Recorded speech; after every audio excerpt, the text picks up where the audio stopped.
Você entra num shopping, a música toca. Você entra numa loja, a música toca. Entra num restaurante, talvez até num posto de combustível, e essa música toca. Você sabe que música que eu estou falando? Aquela da cantora Simone.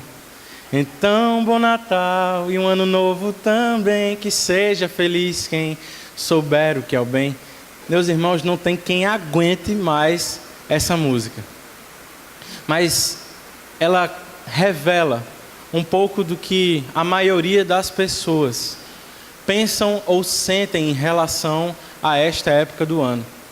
Para algumas pessoas, se trata apenas de uma festa cristã. Para outros, um momento de confraternização, alegria, paz, momento de trocar presentes, de presentear inclusive os mais pobres. E mesmo que nós possamos ter todas essas coisas, eu acredito que elas não chegam sequer a ser a ponta do iceberg em relação ao que o Natal deve representar para nós cristãos. Mas eis uma canção que pode nos ajudar a cantar nesta época do ano. Há mais de 2000 anos, Maria entoava um cântico de adoração ao Senhor. Esse cântico se influenciaria vários compositores. Seu conteúdo se tornaria conteúdo de várias canções. E é a partir dela que aprenderemos hoje, nesta noite. Leiamos o texto de Lucas 1, capítulo 1, dos versículos 46 a 56. O texto nos diz o seguinte: Então disse Maria: Minha alma engrandece ao Senhor, e o meu espírito se alegra em Deus, meu Salvador, pois atentou para a humildade da sua serva. De agora em diante todas as gerações me chamarão bem-aventurada. Pois o Senhor, o poderoso, fez grandes coisas em meu favor, santo é o seu nome. A sua misericórdia estende-se aos que o temem de geração em geração. Ele realizou poderosos feitos com o seu braço. Dispersou os que são soberbos no mais íntimo do coração. Derrubou os governantes dos seus tronos, mas exaltou os humildes. Encheu de coisas boas os famintos, mas despediu de mãos vazias os ricos.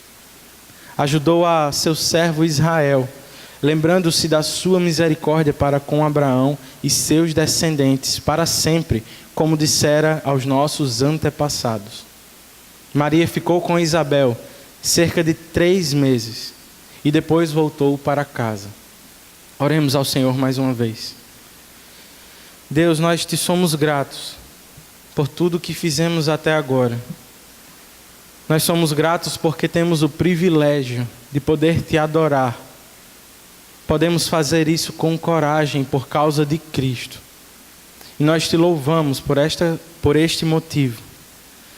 Queremos te agradecer pelos cânticos que entoamos, pelas orações que fizemos, pelo texto que foi lido. E agora nós te pedimos para que o Senhor nos fale através da tua palavra, que não aprendamos apenas teoricamente, acima de qualquer coisa que possamos colocá-la em prática nas nossas vidas, que possamos sair daqui diferentes de como entramos, que possamos sair desejosos de te adorar com todo o nosso ser. É isso que nós te pedimos em nome de Jesus. Amém.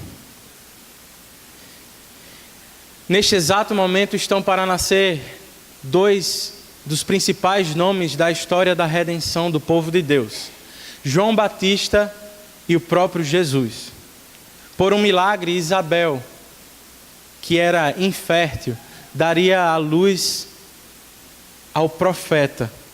Do outro lado, Maria, também alvo de um grande milagre, mesmo estéril, aliás, mesmo virgem, daria à luz ao Messias prometido. E diga-se de passagem, com esse acontecimento, Maria tinha muito a perder. Pois quem acreditaria que uma humilde, pobre jovem seria alvo de um milagre tão grande? Lembre-se também que, para piorar a situação de Maria, Israel esperava por um importante rei político, uma espécie de Davi melhorado. Entretanto, o Rei dos Reis estava no ventre desta jovem. Então, essas parentes, elas se encontram. E eis que do lábio de Maria surge uma canção de adoração. Essa se parece com outra do Antigo Testamento, a oração de Ana. Se você quiser, pode ler durante a semana o texto de 1 Samuel, capítulo 2. Há quem diga que Maria está aqui cantando esta oração. Mas embora existam semelhanças, esses textos não são tão iguais assim. Na verdade, o Cântico de Maria está cheio da linguagem do Antigo Testamento. Você pode abrir os Salmos para perceber isso. Maria era uma judia e, criada como judia, sabia vários textos do Antigo Testamento, provavelmente decorados. Então, de fato, ela pode conhecer essa oração, a oração de Ana. Mas o que me parece aqui é que, nesse momento, ela está desaguando aquilo do que o seu coração e sua mente estão cheias. E como diz John MacArthur, ela faz de forma apropriada, pois a adoração é tudo o que somos, reagindo corretamente a tudo o que Deus é. Pensando na estrutura dessa canção, ela tem 4 estrofes divididas em 2 partes. Em todas as estrofes, Maria exalta ao Senhor, louva o seu nome. Mas nas 2 primeiras, ela fala mais do que o Senhor fez a ela. Enquanto nas 2 últimas, ela fala do que o Senhor fez ao seu povo no decorrer dos séculos. Sendo assim, me parece que a canção de Maria faria mais jus à posição de canção do Natal. E a partir dela nós podemos concluir que a canção do Natal é sobre Deus. Quais características nós podemos extrair desse texto? Eu acredito que podemos destacar especialmente a partir da primeira estrofe, que a canção do Natal é sobre um Deus salvador. Observe entre os versos 46 e 48, que Maria diz. Nos versos 46 e 47 ela diz: minha alma engrandece ao Senhor, e o meu espírito se alegra em Deus, meu Salvador. As expressões alma e espírito aqui não se tratam de partes diferentes. Na verdade, de uma só parte. O que ela quer aqui é enfatizar o nível do seu sentimento. Como diz Timothy Keller, Maria se emocionara até o fundo do seu ser. Observe agora como ela se dirige a Deus. Primeiro ela o chama de Senhor. Ela reconhece que Ele é quem reina sobre todas as coisas. Mas especialmente Ele é o Senhor da sua vida. Observe o versículo 38 deste mesmo capítulo. Após receber a profecia do anjo Gabriel, ela responde ao Senhor dizendo: sou serva do Senhor, que aconteça comigo conforme a tua palavra. Após chamar de Senhor, ela também o chama de meu Salvador. Não se trata de um Salvador momentâneo, ou de um momento pontual da vida de Maria. Ela não precisa ser salva das fofocas que surgirão porque ela engravidou mesmo sem ser casada. Maria está falando que Deus é o seu Salvador pessoal, mas o Salvador da sua alma, o Salvador dela do juízo eterno. Depois de ouvir do anjo o nome do seu filho e o significado dele, agora fazia ainda mais sentido chamar a Deus de Salvador, pois o significado de Jesus é salvar, aquele que salvará o seu povo dos seus pecados. Agora observe o verso 48. Maria diz a causa de sua alma engrandecer a Deus e de se alegrar nele. Qual é? Pois atentou para a humildade da sua serva. De agora em diante todas as gerações me chamarão bem-aventurada. É como se ela estivesse dizendo aqui: Ele mesmo sendo Deus, não se importou com a minha condição humilde e resolveu materializar a máxima expressão do seu amor no bebê que nascerá do meu ventre, Para sempre eu serei conhecida como a mais feliz das mulheres. Mas note que ela não se coloca aqui em posição de intermediária entre Deus e os homens. Ela sequer diz que é santa, sem pecados. Pelo contrário, ela usa as expressões Senhor e Salvador para Deus, mas em contraste usa as expressões humildade e serva para ela mesma, enfatizando a sua posição inferior diante de Deus. A palavra serva também poderia significar escrava. O que ela estava dizendo aqui que era uma pobre escrava diante do Senhor dos Senhores, o Salvador da sua vida. E 2 detalhes aqui são importantes. O primeiro é que não encontramos aqui fundamento para a prática católica de adoração ou veneração a Maria. Pelo contrário, fica claro que ela não deve ser adorada, pois ela precisa de um Salvador. Ela é pecadora, portanto. Outro detalhe importante é que, mesmo sabendo que tem muito a perder, a carregar o Messias, mesmo sendo virgem, ela se sente bem-aventurada. É assim que você se sente diante do Senhor. Você consegue se sentir feliz, grato a Ele? Será que conseguimos enxergar o favor de Deus nas nossas vidas, mesmo com tantas dificuldades e aflições? Eu não sei se você percebeu, mas Maria não está dizendo aqui que o Senhor a mudou de humilde para rica. Aos olhos dos homens ela continua pobre. Ela está alegre pelo simples e glorioso fato de que carrega o Messias em seu ventre. Você pode estar triste, desanimado com tudo que tem acontecido com você, com a crise financeira que o alcançou nesse ano, com o que você deixou de realizar e gostaria de ter feito, talvez porque não passou no Enem ou ao menos no curso que gostaria. Talvez você não tenha conseguido o emprego ou a promoção que desejava. Talvez você tenha visto familiares saudáveis pararem no leito de hospital. Ou talvez você mesmo tenha sido assolado por uma doença séria.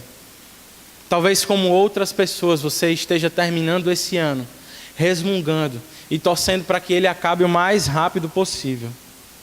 Mas, meu irmão, saiba que esse momento difícil que você está enfrentando pode ser a oportunidade que Deus tem lhe dado para que você o veja bem de perto. As aflições que você tem enfrentado podem ser o meio pelo qual Deus esteja promovendo a salvação na sua vida. Como disse o pastor Renan certa vez pregando no Salmo 23, em momentos de verdes pastos e águas tranquilas nós costumamos falar sobre Deus. Mas é em momentos de vale, de sombra e de morte que nós falamos com Deus. Ele pode estar querendo que você chegue à conclusão que o salmista Davi chegou nesse salmo. Eu não temerei mal algum, pois o Senhor está comigo. Talvez ele queira que você chegue à conclusão que Jó, o seu servo, chegou. Antes eu conhecia só de ouvir falar, mas agora os meus olhos te veem. Portanto, meu irmão, se aproxime dele e fale com ele. Traga à memória o que o Senhor tem feito na sua vida. Mas você não sabe como fazer, não sabe quais as palavras deve usar.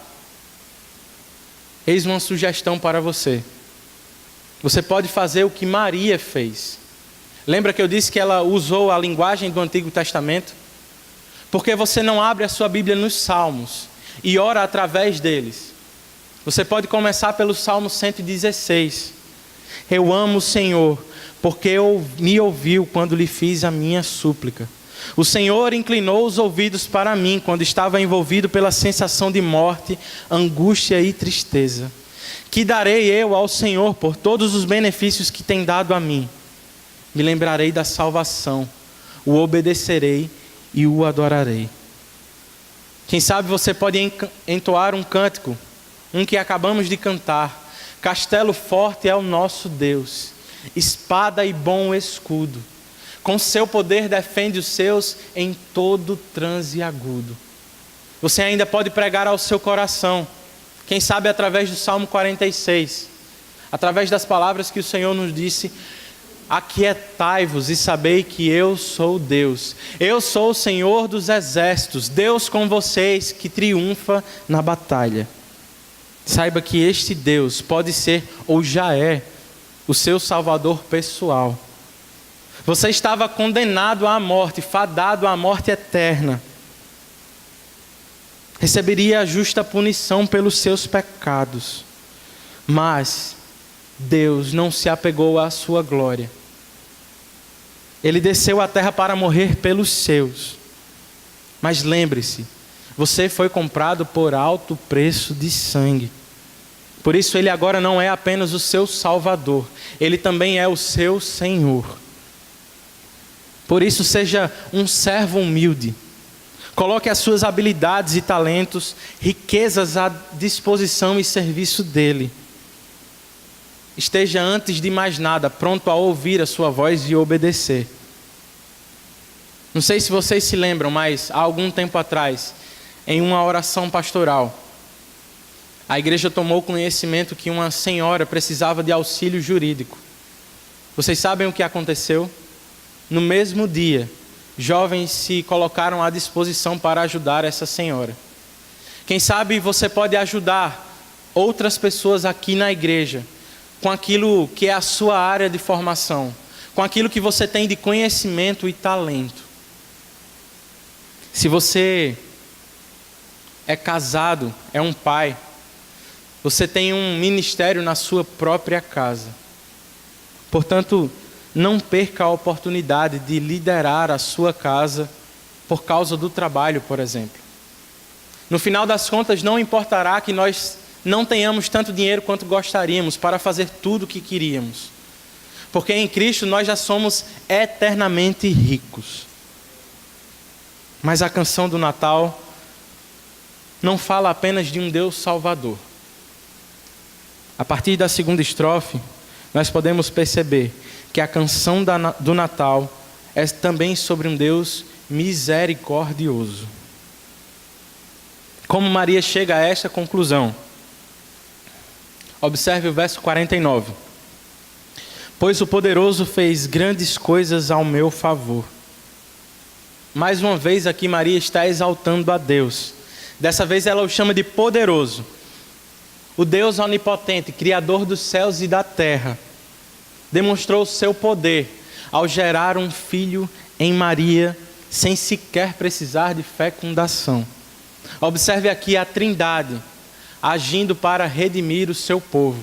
O Pai envia o Filho, que é gerado pelo Espírito.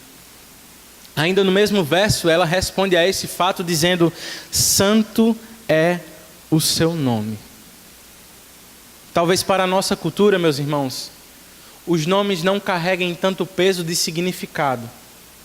Mas Maria sabia que Jesus era o Salvador do seu povo, porque este era o significado do seu nome. Ela sabia que ele seria conhecido como o Emanuel, porque ele era o próprio Deus conosco. Portanto, ao dizer seu nome é santo, Maria está dizendo que o próprio Deus é santo. Ela ainda diz no verso 50: a sua misericórdia estende-se aos que o temem de geração em geração. Deus não precisava olhar com favor para uma pecadora como Maria, pois ele é santo, mas ele o faz porque é misericordioso.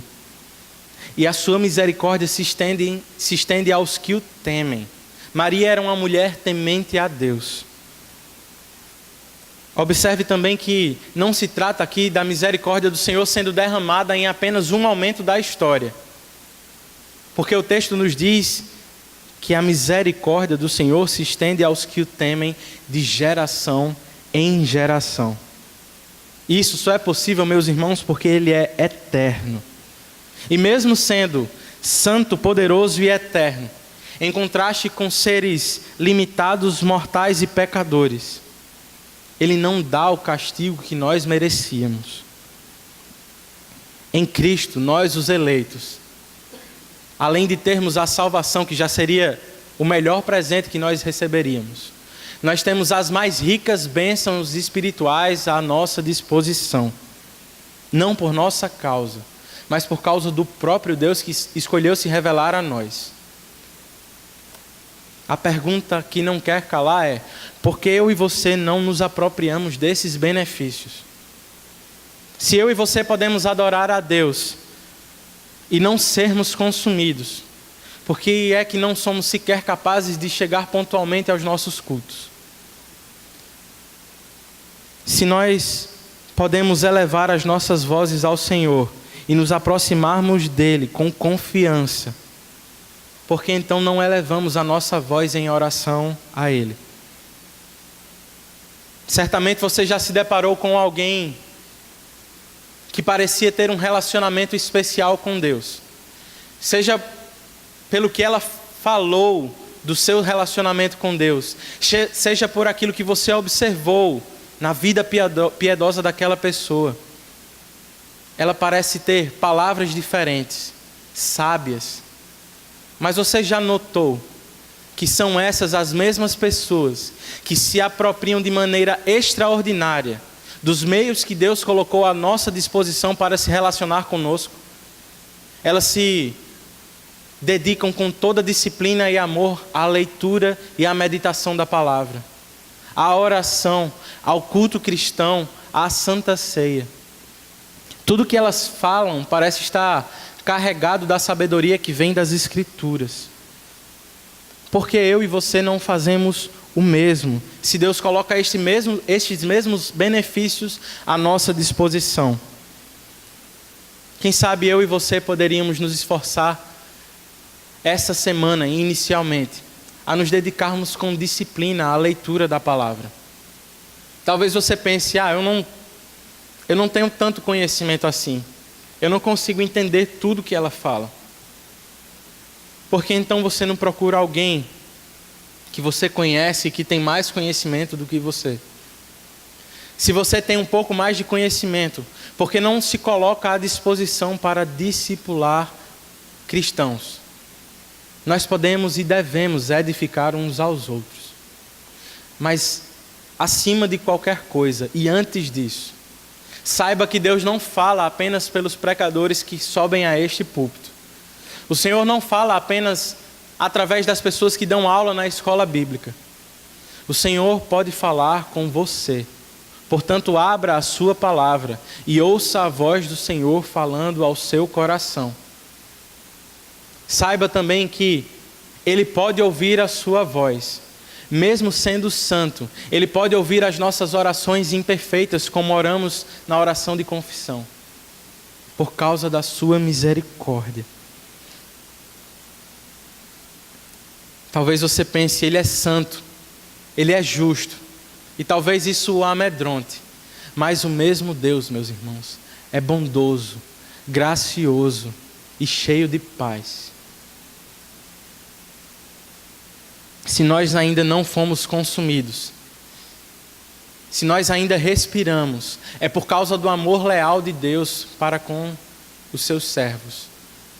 Se esse mundo não virou um completo caos, é porque o Senhor não pesou totalmente a sua mão sobre ele. Você é capaz de enxergar os grandes feitos do Senhor na sua vida? Você conseguiria listá-los? Porque você não faz isso hoje, essa semana. Maravilhe-se diante do que o Senhor tem feito com você. E meus irmãos, nós parecemos estar muito mais preocupados com o que os homens podem nos fazer. Nós não deveríamos estar muito mais preocupados com Deus, que pode nos lançar no fogo eterno. Vez por outra nos encontramos perturbados, sem saber o que acontecerá no futuro, sem saber o que o presidente fará no próximo ano. Nós não deveríamos estar muito mais assombrados com o que o Senhor fez com o seu próprio Filho na cruz do Calvário. Observe Maria. No que ela canta não há apenas um tom de maravilhamento. ela também parece estar assombrada diante do que o Senhor fez. Como diz Timothy Keller, é como se ela estivesse pensando: Deus passou séculos se preparando para este momento, e agora salvará o mundo por intermédio de uma menina simples, pobre e ainda solteira. Logo eu, Senhor, santo é o seu nome. O Eterno, meus irmãos, resolveu habitar dentro de um ventre. Aquele que não se podia medir, agora caberá em mãos humanas. Louvemos então a Deus pelo seu poder, santidade e misericórdia, pois Ele, em Cristo, nos poupou da punição que merecíamos. Chegamos agora à segunda parte desta canção, a terceira estrofe, que vai dos versículos 51 a 53. E a partir dela nós chegamos à conclusão que o Natal, a canção do Natal, é sobre um Deus soberano. A partir da terceira estrofe, Maria não parece mais estar olhando apenas para si. Agora ela olha para o que o Senhor fez com o seu povo. Ela inicia o verso 51 dizendo: Ele realizou poderosos feitos com seu braço. Maria sabe que Deus é Espírito. Ela não tem em mente aqui um braço físico como o nosso. O que ela quer dizer aqui é que, embora Deus tenha se revelado com características humanas em outros momentos, Ele faz o que quer por sua própria vontade. Ele é independente. Nós dependemos da chuva, nós dependemos do sol, dependemos dos frutos que brotam da terra. Entretanto, meus irmãos, Deus é autoexistente, feliz em si mesmo. Não precisa da nossa adoração para ser maior. Ele não precisa da nossa ajuda para executar as tarefas que executa. O verso 51 ainda nos diz: Ele dispersou os que são soberbos, mas no mais íntimo do seu coração. E o verso 52: derrubou governantes dos seus tronos, mas exaltou os humildes. Percebe aqui o contraste desse texto? Deus dispersa poderosos, derruba governantes, entretanto Ele exalta os humildes. Meus irmãos, isso soa muito estranho, porque o comum seria ouvir que soberanos, poderosos, ricos humilham os mais pobres. Entretanto Deus, verso 53, encheu de coisas boas os famintos, mas despediu de mãos vazias os ricos. Maria provavelmente tem dois grupos em mente aqui: os governantes ricos e os humildes filhos de Deus. Você se lembra do que Jesus disse em Mateus, no capítulo 19? Digo-lhes a verdade, dificilmente um rico entrará no reino dos céus. E lhes digo ainda, é mais fácil passar um camelo pelo fundo de uma agulha do que o rico entrar no reino de Deus. Me parece que essa realidade está clara na mente de Maria. Isso está claramente diante dos seus olhos. Mas aqui não se trata, e não se engane, não se trata apenas de uma realidade material. De fato, existe um desdobrar na realidade material. Mas o que é mais grave é que isso se reflete na nossa situação espiritual. Qual é o problema dos ricos? É que eles acham que podem conquistar tudo o que quiserem com a força do seu braço. Eles não precisam de salvação, pois para eles o seu dinheiro e poder podem garantir isso. Entretanto, fica claro que o Senhor os envergonha exaltando e enchendo os humildes de coisas boas. A realidade é que, na eternidade, embora sejamos pobres aqui, seremos ricos lá. Mas a pergunta é: em qual dos dois grupos você se encontra? No grupo daqueles que acham que podem, com seu poder e riqueza, se salvar? ou no grupo dos humildes conscientes, que sabem que não podem se salvar por seus méritos, boas obras. Meu irmão, você pode pagar o melhor plano de saúde, mas se Deus quiser ferir você com Parkinson, Alzheimer, ou mesmo com um câncer, não haverá como evitar. Você pode ter os melhores médicos à sua disposição, mas se Deus quiser matá-lo, eles não poderão fazer nada. Você pode fazer os melhores investimentos, colocar dinheiro na poupança, fazer concurso por cima de concurso, buscando por estabilidade financeira, mas Deus pode ferir a sua alma com angústia, inquietude e solidão. Meus irmãos, os nossos tesouros não são o ouro ou a prata, não são a estabilidade ou a vida dinâmica, não estão no casamento ou no sexo fora dele. Em Cristo, meus irmãos, e somente em Cristo, estão escondidos os nossos maiores e mais preciosos tesouros. É dele que dependemos para a vida nesta terra, mas é principalmente dele que dependemos para a vida eterna.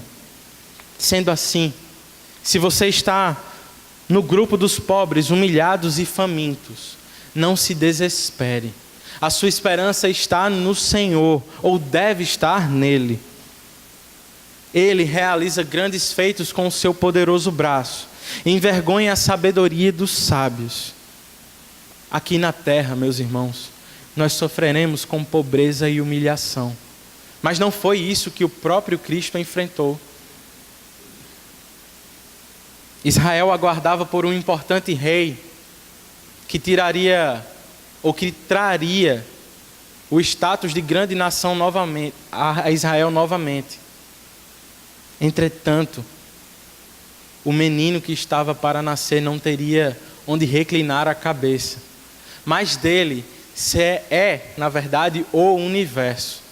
Aquele que caminhava ou caminharia para a cruz do Calvário, para o monte do Calvário com uma cruz nas costas, teria um nome exaltado sobre todo nome, para que toda língua confessasse, para que todo joelho se dobrasse diante dele, dizendo que ele é o Senhor. Por isso, meu irmão, não perca sua paz, nem o seu sono, por causa do concurso no qual você não consegue passar, por causa do sermão que você acha que não vai conseguir entregar. Somente Deus pode nos dar verdadeira paz e satisfação. Por isso, dê a Ele o trono da sua vida. Não se prostre diante de outro. Confie nele e saiba que as piores aflições que nós podemos sofrer aqui nessa terra são doces e suaves, se comparados à glória que viveremos na eternidade.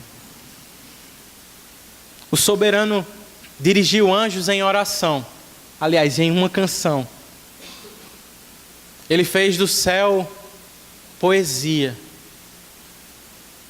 Ele fez da sua criação um teatro, a fim de glorificar o seu próprio nome e demonstrar o seu poder para nos trazer paz. Portanto, cantemos como os anjos, glórias a Deus nas maiores alturas e paz na terra aos homens de coração humilde. Ou cante como o salmista dizendo: grandes coisas fez o Senhor por nós, por isso estamos alegres. Descansemos nele, pois no decorrer dos séculos ele tem demonstrado o seu poder e providência para com os seus filhos. Ele é o mesmo de geração em geração e continua a agir em nosso favor, para a sua própria glória e para a nossa alegria. A canção do Natal é sobre um Deus Salvador, misericordioso e soberano. Mas em último lugar, a quarta estrofe nos mostra que a canção do Natal é sobre um Deus fiel. E aqui nós chegamos ao ponto mais alto desta canção, na minha opinião. Maria parece estar conectando todos os pontos que estavam soltos. Eu explico. Dos eventos mais pessoais aos gerais, todos eles estão ligados a uma mesma história. Que história é essa? A história da redenção. Observe o verso 54. Deus ajudou a seu servo Israel. Desde o início, Deus resolveu se relacionar com o seu povo. Algum tempo após a queda, ele se dirige a Israel dizendo: vocês serão o meu povo e eu serei o seu Deus. Ele não escolheu Israel porque era uma grande nação, rica. Ele a escolhe porque é misericordioso. Ele promete bênçãos e maldições diante da obediência daquele povo. Mas você já parou para pensar que Israel, quando caía em pecado de idolatria, deveria ser exterminada? O que acontece? Deus pune a nação, entretanto ele não pesa totalmente a sua mão sobre ela. Ele deveria exterminar, mas ele deixa alguns salvos. Porque ele fez isso por causa dele mesmo. E como ele fez isso? Observe ainda no verso 54. Ele ajudou a seu servo Israel, lembrando-se da sua misericórdia, para com Abraão e seus descendentes para sempre, como dissera aos nossos antepassados. Deus fez um pacto com Abraão. Ele confirma a promessa de que ele seria o pai de uma grande nação. Nação esta tão grande que teria um número de pessoas incontáveis, como incontáveis são as estrelas do céu. Maria está aqui lembrando da fidelidade do Senhor. Ele não ajuda os seus filhos porque eles merecem, mas porque é misericordioso e fiel à sua palavra. Ele é fiel ao pacto que fez com o seu povo. Mas aqui, meus irmãos, há uma questão muito mais séria, acredito eu, do que as guerras que Israel poderia enfrentar de nações inimigas, com nações inimigas. A pior guerra que Israel poderia enfrentar, a pior derrota que Israel poderia enfrentar, era a da punição pelos seus pecados. Deus havia dito que se o homem pecasse, seria condenado à morte eterna. E ele, sendo justo e santo, não poderia fazer vista grossa aos pecados da nação. Mas o que ele faz, meus irmãos? Ele mesmo assume a punição pelos pecados do povo que escolheu para si. Como ele fez isso? Ele o faz derramando o sangue do seu precioso Filho na cruz do Calvário. O que Maria está cantando é que o Deus fiel está cumprindo a promessa de que salvaria o seu povo, de que enviaria um Messias. O que Abraão não precisou fazer no Monte Moriá, Cristo está para fazer com o seu próprio Filho no Monte do Calvário. Portanto, Cristo é a lembrança perpétua da fidelidade de Deus. Então o texto é concluído. E o verso 56 nos diz que Maria ficou com Isabel cerca de 3 meses. E depois voltou para casa. Não sei se você se lembra desse texto, mas quando Maria chegou, Isabel estava com 6 meses de gravidez. Faça as contas. Ela provavelmente saiu bem próximo do nascimento de João Batista. Mas eu fico pensando, depois dessa canção, como ela voltou para casa. Ela deve ter voltado transformada, ao se deparar com a gloriosa fidelidade de Deus. Mas a pergunta é como nós voltaremos para casa hoje. Como eu e você devemos reagir diante do que está à nossa frente. Não existem muitas opções. Ou você está com Deus, ou você estará contra Ele. Ou você está rumando para o céu, ou está rumando para o inferno. Se você ainda não desistiu de lutar contra Deus, se você ainda resiste aos seus poderosos feitos, saiba que você não poderá salvar a si mesmo. Somente Cristo pode nos libertar dos nossos pecados. Somente Ele pode nos libertar desta escravidão. Somente Ele pode bradar ao nosso coração: haja salvação. Somente Ele pode retirar as escamas dos nossos olhos. Portanto, clame a Ele por socorro e por salvação. Só Ele poderá te socorrer. Só Ele pode inserir o seu nome no rol de membros do seu povo.